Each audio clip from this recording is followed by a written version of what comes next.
আলহামদুলিল্লাহ, বিসমিল্লাহির রহমানির রহিম। আমি ফয়জুল হক জওয়ান। আমি বিগত 8 বছর যাবৎ এক মৃত্যুর যন্ত্রণায় ভুগছি। আমার বউ আমাকে এত নির্যাতন করেছে যে পুলিশ দিয়া, র্যাব দিয়া আমাকে মেরে আমার কিডনি ও লিভারে সমস্যা করে আজকে আমি মৃত্যুর শয্যায়। বাংলাদেশের এরকম কোনো মানুষ নাই যে গরিব অসহায়ের পক্ষে থাকে, ন্যায়ের পক্ষে থাকে, ইসলামের ধর্মের পক্ষে, আল্লাহ নবীজির রাসূলের ন্যায়ের পক্ষে। সমাজে সবাই এগিয়ে আসুন। আমার অনেক বিপদ, আজকে আমি জীবন ও মৃত্যুর সাথে পাঞ্জা লড়ছি। আমার আজকে জীবনের অনেক বিপদ চলতেছে এই মুহূর্তে। আমার বউ একলা বাসা ভাড়া নিয়ে থাকে রহিম খার বাসায়, রহিম কমান্ডারের বাসায়। আর একলা বাসা ভাড়া দিছে, ওখানে পারমিশন নিয়ে এক হিসাবে বলা চলে যে পার্মানেন্টলি প্রতিটা মেয়ে ঘোষিত হয়েছে। সমাজের কোনো মানুষই জঘন্য মহিলার বিচার করে না, সমাজের কোনো মানুষই এগিয়ে আসে না। ভাবনা চলার যত মানুষ আছে তাদের পক্ষে, এবং থানার আশেপাশেও অনেক মানুষ তাদের পক্ষে চলে গেছে। তারা ঘষা দিয়ে সব ধরনের মানুষই পক্ষে নিয়ে যায়। আমার পক্ষে যদি কেউ থাকে তাকে ঘষা দিয়ে নিয়ে যায়। যেন আমি পুরুষ নির্যাতিত, আমি বিচার কোনোদিনও পাই নাই। আজকে বিচার আমি না পাই, তাহলে এই জায়গা থেকে আমি ফাল দিয়ে আমার জীবন আমি ধ্বংস করি, আমি মরে যাবো। আমার বেঁচে থাকার আর কোনো ইচ্ছা নাই। সংগ্রামী ভাই বোনেরা, সাংবাদিক ভাইয়েরা, আপনাকে দৃষ্টি আকর্ষণ করছি। বাংলাদেশের দৃষ্টি আকর্ষণ করছি। আমার এই বিপদে সবাই এগিয়ে আসুন, প্রতিবাদ আমি থাকা অবস্থায় বিভিন্ন লোকের সাথে পরকীয়া করে তৈব খার বেনালা এবং জামাল রোবকাপ রাসেলের খার বাসার ভাড়াটিয়া, এদের বিচার কেউ করে না। সমাজে অসামাজিক কার্যকলাপ চলিতেছে। আমি এখন দাঁড়িয়ে আছি মাদারীপুর লেক পার্কে।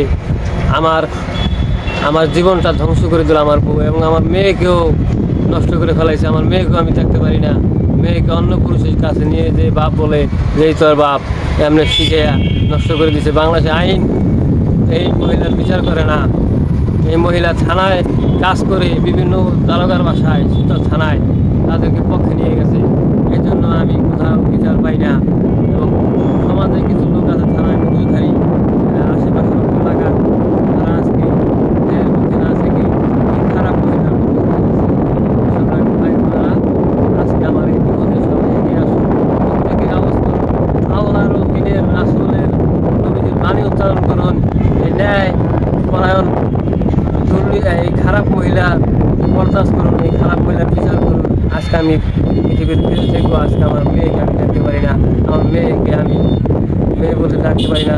মেয়েটাকে নষ্ট করে ফেলাইছে। আমি এই জঘন্য মহিলার বিচার চাই, এবং এই মহিলার জন্য আজকে আমার মৃত্যু ও জীবন একখানে দাঁড়িয়ে আছে। এই মহিলা স্বামী থাকা অবস্থায় একলা বাসা ভাড়া থাকে এবং বিভিন্ন লোকের সাথে পরকীয়া লিপ্ত, এবং তার আগের স্বামীর সাথে পরকীয়া লিপ্ত।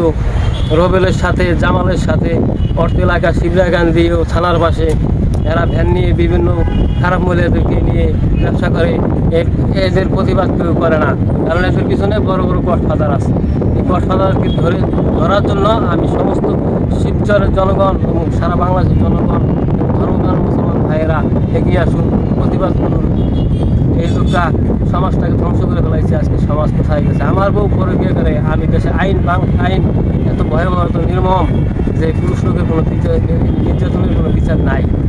আমি বাংলাদেশ সরকারকে আহ্বান জানাই, মাননীয় প্রধানমন্ত্রী গরিবের প্রতি অশেষ দয়া, জননেত্রী শেখ হাসিনার গরিবের প্রতি অশেষ দয়া এবং করুণা, গরিবের প্রতি মমতা, অসহায়ের প্রতি তার যে সহায়তা, আজকে সে আমার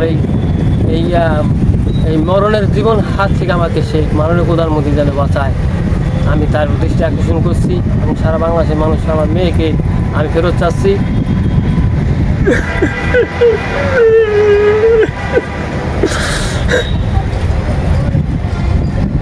আসসালামু আলাইকুম।